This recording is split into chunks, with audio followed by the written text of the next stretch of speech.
કરવાનો અને આપણા તો વડાપ્રધાનશ્રીનો કાર્ય મંત્ર છે સૌનો સાથ, સૌનો વિકાસ, સૌનો વિશ્વાસ અને સૌના પ્રયાસ. આ કાર્ય મંત્રથી જ આપણે બધાએ આગળ વધવાનું છે. આજે વર્લ્ડ સોઇલ ડે અને વર્લ્ડ વોલિયન્ટર ડે છે.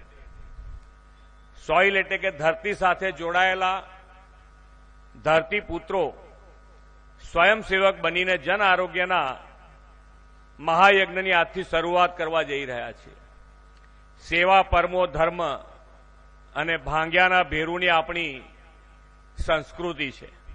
સેવા, સખાવત, દાતારી તો આપણા લોહીમાં છે. જીવ માત્રની સેવા એ આપણા સંસ્કાર છે.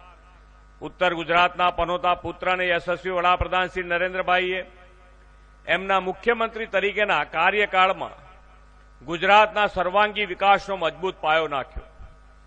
સાથોસાથ જનકલ્યાણનો અભિગમ અપનાવીને દરેક નાગરિકને આરોગ્ય સુખાકારી મળે તેવી નીતિ રીતિ અમલમાં મૂકી. એક સમય હતો કે છેવાડાના વિસ્તારોમાં લોકોને આરોગ્ય સેવા માટે દૂર દૂર જવું પડતું. શ્રી નરેન્દ્રભાઈએ રસ્તો, વીજળી, પાણી જેવી પાયાની સુવિધાઓ છેવાડાના વિસ્તાર સુધી પહોંચાડી છે.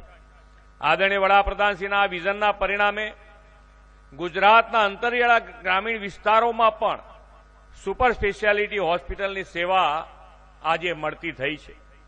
વડાપ્રધાન શ્રી નરેન્દ્રભાઈએ વિકસિત ભારતના નિર્માણનો જે સંકલ્પ કર્યો છે તેમાં સ્વસ્થ ભારતને મહત્વનો પિલ્લર ગણાવ્યો છે. વડાપ્રધાન તરીકેના તેમના સેવા દાયિત્વમાં પાછલા 11 વર્ષમાં તબીબી સેવાઓની સાથે તબીબી શિક્ષણમાં પણ